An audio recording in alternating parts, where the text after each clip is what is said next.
एक मंच पर हम लोगों को लड़ना है और एक मंच पर एक होकर हमें इन मनुवादियों से, आरएसएस से, इतनी बड़ी ऑर्गेनाइजेशन, इनके पेड़ नहीं, डेडिकेटेड 85 लाख वर्कर्स आज काम कर रहे हैं। इकट्ठा होके सिर्फ एक कुआं अगर खोदते तो ये सारे के सारे लोग जिंदा रह सकते थे, अगर एक होकर एक कुआं खोदते।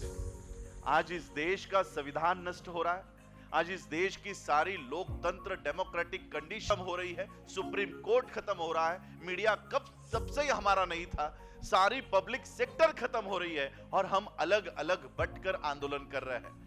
आज इस देश का अगर संविधान बचाना है, इस देश का लोकतंत्र बचाना है, तो अलग अलग कुआं खोदकर हम लोग जीवित नहीं बच पाएंगे। अगर हमें जीवित बचना है तो हमें एक होकर यह लड़ाई लड़नी होगी, इन मनुवादियों के सामने एक होकर हमको लड़ना होगा। और इसलिए मैं आज आपके मंच पे हूं, ये बताने के लिए कि मैं आपके लड़ाई के साथ, हमारे लड़ाई के साथ हम एक है, एक होकर हम लड़ेंगे। आज बहुत लोग शायद ये इस कार्यक्रम के बाद थोड़ा सा ट्रोल करेंगे, ये कार्यक्रम में कैसे आए, ये कार्यक्रम में क्यों गए। मैं आप लोगों को कहना चाहता हूँ, बताना चाहता हूँ, चाहे वो बामसेफ हो, बुद्धिस्ट सोसाइटी ऑफ इंडिया हो, समता सैनिक दल का हो, या कोई भी मंच हो, जहाँ पर बाबा साहब अम्बेडकर जी की या हमारे महापुरुषों की विचारधारा हो, वहाँ पर मैं हमेशा मौजूद रहूँगा। जहाँ पर विचारधारा की बात है वहाँ पर मैं हूँ, जहां पर विचारधारा नहीं है वहां पर मैं नहीं हूं। तो आज क्योंकि मेरे पास भी समय बहुत कम है, मुझे ना है 2.5 घंटे का सफर है, फिर मुझे बदलापुर जाना है, इसलिए मैं बहुत ही कम शब्दों में अपनी बात रखना चाहूंगा।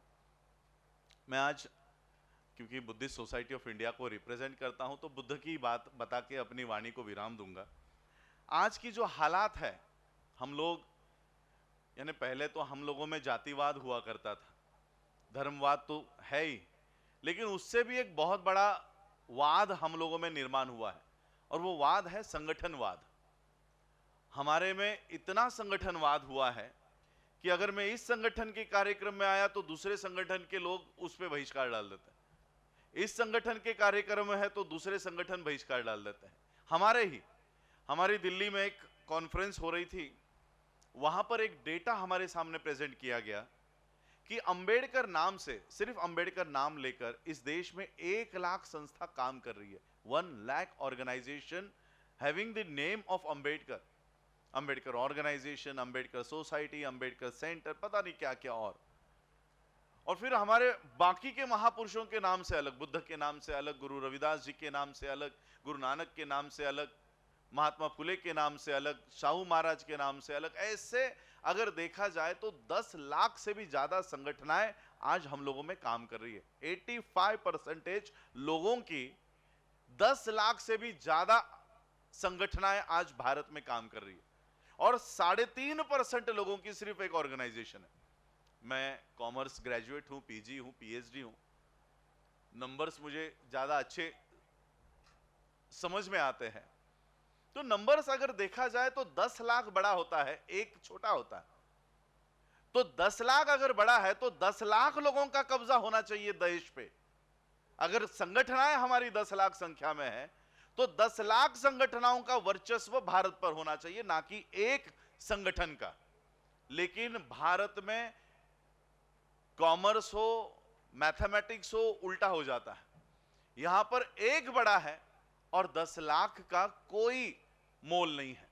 10 लाख ऑर्गेनाइजेशंस, 10 लाख संगठनों का कोई मोल यहां पर नहीं है, और एक ऑर्गेनाइजेशन का मोल है। ये मैथमेटिक्स यहां आकर उल्टा कैसे हो जाता है, मैं आपको एक उदाहरण देना चाहता हूं। मेरी जो बात मुझे समझानी है बुद्ध के उस प्रसंग के माध्यम से, वो बात समझाने के लिए ये बात करनी पड़ रही है। देखिए, आज इस देश में एक ऑर्गेनाइजेशन है जिसका नाम है राष्ट्रीय स्वयंसेवक संघ। उसकी 104 ऑफिशियल विंग्स है।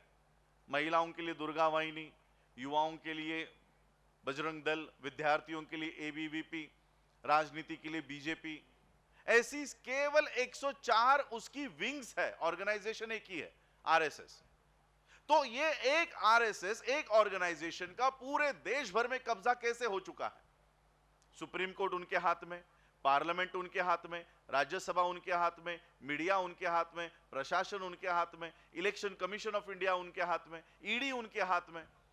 पूरा देश एक ऑर्गेनाइजेशन के कब्जे में कैसे है, और 10 लाख ऑर्गेनाइजेशंस, इनका कहीं पर भी इनका वर्चस्व क्यों नहीं है, उसकी एक आप लोगों को उदाहरण देके समझाना चाहता हूं। विचारधारा की मैंने इसलिए बात की, हमने देखा 2014 में जब इलेक्शंस का माहौल था, इलेक्शंस डिक्लेयर नहीं हुई थी, इलेक्शंस का माहौल था, तब नरेंद्र मोदी उनसे भी पहले लाल कृष्ण आडवाणी ये इस देश के पीएम पोस्ट के कैंडिडेट थे, डिक्लेयर थे, आरएसएस के माध्यम से डिक्लेयर थे कि ये 2014 में ये प्रधानमंत्री पद के उम्मीदवार होंगे।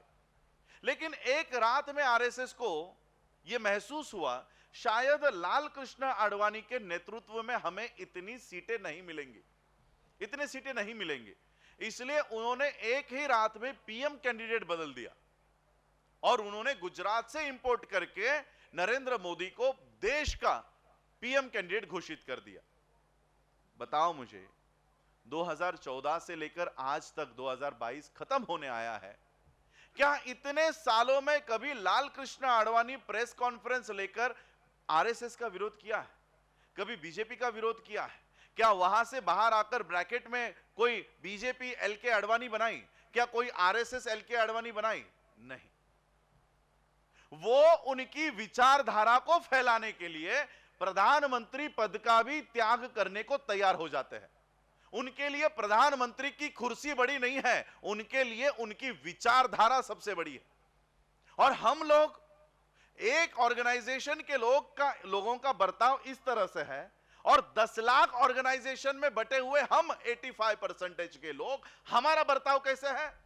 हमें अगर तहसील का भी पद नहीं दिया गया, तहसील का भी, तालुका प्रेसिडेंट कहते हो ना आप लोग, तहसील का भी पद नहीं दिया गया, मुझे कुर्सी पर भी बिठाया नहीं गया, मुझे अगर नीचे बिठाया तो मैं अपनी नई ऑर्गेनाइजेशन बना लेता हूं। और मैं क्या करता हूं, जिस ऑर्गेनाइजेशन से मैं बाहर आया हूं, सिर्फ उसको गाली देने का काम करता हूं। विचारधारा हमें पता ही नहीं है, हमें विचारधारा का कोई लेना देना नहीं। बुद्ध का क्या विचारधारा है, बाबा साहब की क्या विचारधारा है, महात्मा फुले की क्या विचारधारा है, शिवाजी महाराज की क्या विचारधारा है, हमें उसका कोई लेना देना नहीं है। हम बस आपस में ही लगे हुए हैं। वो उनकी विचारधारा को फैलाने के लिए प्रधानमंत्री पद का भी त्याग करने को तैयार है। हम हमारी विचारधारा को फैलाने के लिए हम एक छोटा सा पद भी छोड़ने को तैयार नहीं हो रहे। और इसलिए एक बुद्ध की बात समझा के मैं अपनी वाणी को विराम दूंगा। अगर इसी तरह से हम ऑर्गेनाइजेशंस में बटे रहे, संगठनवाद में बटे रहे, तो एक दिन हमारे ऊपर क्या नौबत आएगी, ये एक बुद्ध की बात से बताना चाहता हूं। तथागत बुद्ध चारिका किया करते थे, कभी एक गांव में नहीं रुकते थे, अपने विचारधारा का प्रचार और प्रसार हर एक गांव में जाकर करते थे। और वो अपने संघ के साथ, बुद्ध संघ के साथ, वो अपने संघ के साथ अलग अलग गांव में, अलग अलग प्रांत में वहां जाया करते थे। एक दिन ऐसे ही चारिका करते करते वो ऐसे नगर में आकर पहुंचे, ऐसे गांव में आकर पहुंचे, वो पता नहीं कितने सालों से उजड़ चुका था। तथागत बुद्ध के संघ ने पूछा कि ये तथागत, ये कैसा गांव है, यहां पर कोई पेड़ नहीं दिखाई दे रहे, कोई जानवर नहीं दिखाई दे रहे, सिर्फ घर है, रास्ते हैं, यहां के लोग कहां चले गए? तथागत बुद्ध ने कहा कि जाओ जरा देख कर आओ, इस गांव के लोग कहां चले गए, इस गांव के लोग कहां हैं। और सभी बौद्ध भिक्खु एक एक घर में वो छानबीन करने के लिए गए कि गांव के लोग कहां चले गए। तथागत बुद्ध भी एक घर में गए, और घर में जाते ही उन्होंने क्या देखा कि सभी जो लोग हैं वो अपने अपने घरों में मरे पड़े हैं, मर गए हैं।